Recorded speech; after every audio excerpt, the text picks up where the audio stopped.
1970년대 어느 겨울 저녁, 아이들이 몰려앉은 방에서 텔레비전 하나를 둘러싸고 있습니다. 채널을 돌릴 수 있는 건 아버지뿐이고 보고 싶은 프로그램이 끝나면 그냥 기다려야 했습니다. 냉장고를 여는 것도 전화를 받는 것도 심지어 화장실에 가는 것조차 허락을 받아야 하는 시대였죠. 그 시절을 살아낸 1970년대생들의 뇌에는 지금 우리가 상상할 수 없는 특별한 능력이 새겨져 있습니다. 오늘 이 놀라운 4가지 비밀을 알려드릴게요. 1978년 8살 민수는 학교에서 돌아와 숙제를 하다가 연필심이 부러졌습니다. 하지만 새 연필을 달라고 말할 수 없었어요. 아버지는 또 뭘 달라는 뭐냐며 한숨을 쉬었고, 어머니는 네가 조심히 쓰지 않아서 그런 거야 라고 말했습니다. 민수는 부러진 연필로 끝까지 숙제를 마쳤습니다. 이런 일이 하루에도 몇 번씩 반복되었죠. 그 시절 아이들은 배가 고파도 목이 말라도 화장실이 급해도 눈치를 봐야 했습니다. 밥 먹고 싶다 말조차 배부른 소리 하지. 말하는 핀잔을 줄을 있었거든요. 아이들은 자신의 욕구를 표현하는 대신 어른들의 기분을 먼저 살피는 법을 배웠습니다. 이것이 바로 1970년대생 뇌의 첫 번째 비밀입니다. 2019년 하버드 의대 연구팀이 놀라운 사실을 발견했습니다. 어린 시절 결핍 환경에서 자란 뇌는 하이퍼 비질란스, 즉 초감각적 경계 상태를 발달시킨다는 것입니다. 이는 생존을 위한 뇌의 적응 메커니즘이요. 미세한 신호까지도 놓치지 않는 예민한 레이더와 같은 능력을 만들어냅니다. 1970년대생들이 상대방의 표정 하나, 목소리 톤 하나로도 상황을 정확히 파악하는 이유가 바로 여기에 있습니다. 실제로 이들의 뇌를 MRI로 촬영해보면 편도체와 전전도 피지의 연결성이 일반인보다 월등히 높습니다. 편도체는 위험을 감지하는 뇌의 경보기이고, 전전두피질은 그 정보를 분석하는 고성능 프로세서죠. 1970년대생들은 말이 그대로 슈퍼컴퓨터급 직감을 가지고 있는 것입니다. 단순히 예민한 게 아니야. 뇌 차원에서 다른 세대와는 완전히 다른 구조를 갖고 있었던 거예요.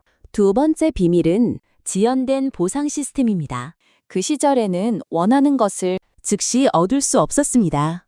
장난감은 생일과 크리스마스에만, 과자는 손님이 올 때만, 새 옷은 새 학기에만 살 수 있었죠. 아이들은 자연스럽게 비다리 기술을 몸에 새겼습니다. 이것이 지금 이들이 가진 놀라운 인내력과 계획성의 뿌리입니다.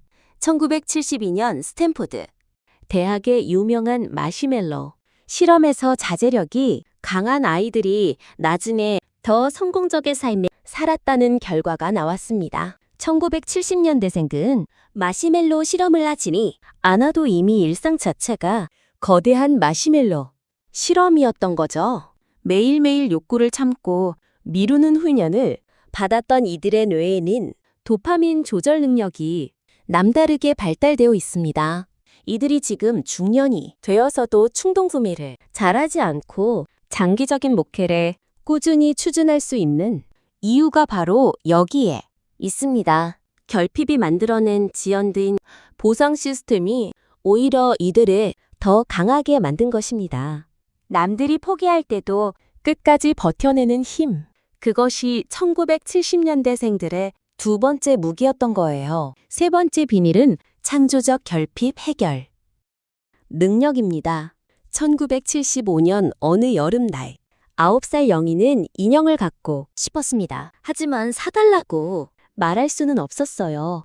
대신 영희는 어머니의 헌 스타킹으로 몸통을 만들고 솜을 채워 넣고 실로 머리카락을 수놓아서 세상에서 하나뿐인 인형을 만들었습니다. 이런 일은 그 시대 아이들에게는 일상이었죠. 없으면 만들고 부족하면 다른 곳으로 대체하고 안 되면 새로운 방법을 찾아내는 것. 이것이 1970년대생들의 DNA에 새겨진 창조성의 본질입니다. MIT 창의성 연구소에 따르면 제약이 많은 환경에서 자란 뇌는 발산적 사고와 수련적 사고를 동시에 활용하는 능력이 뛰어나다고 합니다.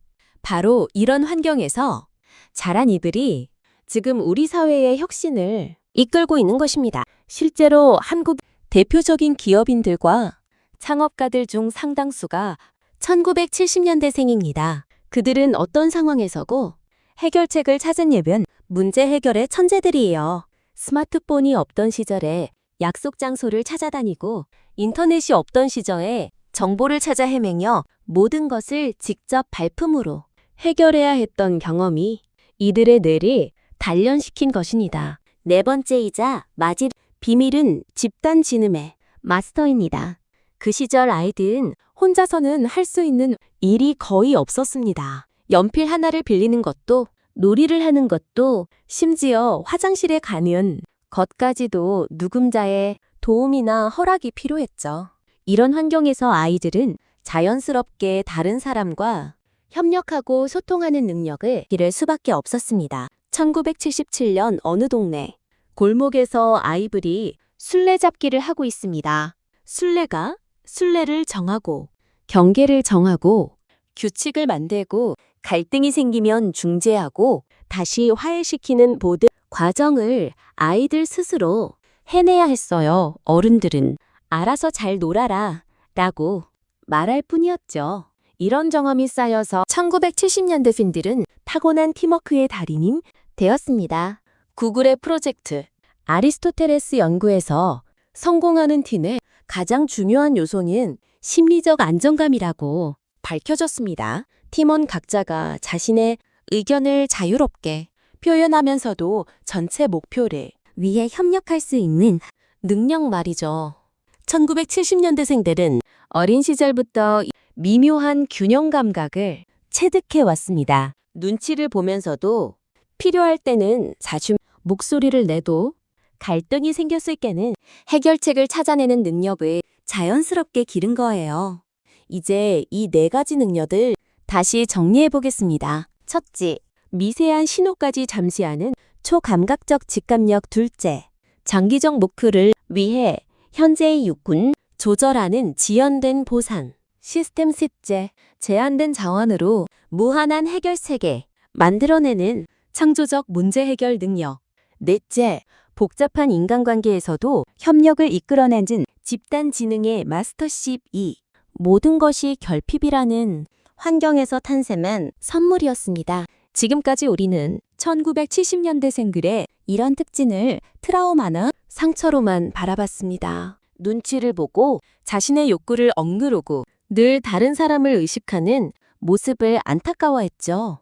하지만 뇌과학은 완전히 다른 진실을 보여줍니다. 그 모든 것이 실제로는 인류가 수만 년에 걸쳐 진화시켜온 최고의 생존 전략이자 협력 시스템이었던 것입니다. 현재 40대 후반에서 50대 초반인 1970년대생들이 우리 사회 곳곳에서 리더 역할을 하고 있는 것은 우연이 아닙니다. 급변하는 시대에 빠르게 적응하고 제한된 자원으로 최대의 성과를 내며 서로 다른 세대와 가치관을 가진 사람들을 하나로 묶어내는 능력. 이 모든 것이 그들 어린 시절 결핍 속에서 단련한 뇌의 특별한 능력에서 나온 것입니다. 물론 그 시절의 결핍이 모두 긍정적인 것만은 아니었습니다. 많은 상처와 아픔도 함께 남겼죠. 하지만 중요한 것은 그 결핍이 동시에 인간의 뇌가 가진 놀라운 적응력과 창조력을 끌어냈다는 사실입니다. 마치 다이아몬드가 극한의 압력 속에서 탄생하는 것처럼 1970년대생들의 뇌도 결핍이라는 압력 속에서 다이아몬드 같은 능력을 얻게 된 것입니다. 지금 이 시대는 풍요롭지만 또 다른 방식으로 복잡하고 어렵습니다. 너무 많은 선택지, 너무 빠른 전화, 너무 복잡한 관계들. 이런 시대에 1970년대생들이 가진 네 가지 능력은 더욱 값진 자산이 됩니다. 그들은 단순히 과거에 갇힌 사람들이 아니라 미래를 준비하는데 필요한 핵심 능력을 이미 갖춘 사람들인 것입니다. 1970년대 그 추운 겨울 전력, 텔레비전 앞에 모여 앉았던 아이들이 이제는 이 사회를 이끌어가는 어른이 되었습니다. 그들이 그때 배운 기다림과 인내, 창조력과 협력은 지금도 여전히 유효하고 소중한 능력입니다. 결핍이 만들어낸 것은 괴물이 아니었습니다. 오히려 인간의 무한한 가능성과 적응력을 보여주는 살아있는 증거였던 것입니다. 당신이 1970년대생이라면 당신의 뇌는 이미 21세기가 요구하는 핵심 역량을 모두 갖추고 있습니다. 당신은 결핍의 피해자다. 아니라 결핍을 통해 단련된 시대의 선구자입니다. 어린 시절의 그 아픔과 불편함이 지금 당신을 만든 소중한 자산이었음을 기억하세요. 지독한 결핍 속에서도 굴복하지 않고 자신만의 길을 찾아낸 분들께 위로와 통찰이 되었길 바랍니다. 공감되는 부분이 있다면 댓글로 남겨주세요. 영상이 도움이 되셨다면 구독과 좋아요, 알림 설정 부탁드립니다. 다음 영상에서 더 유익한 인사이트로 찾아뵙겠습니다. 감사합니다.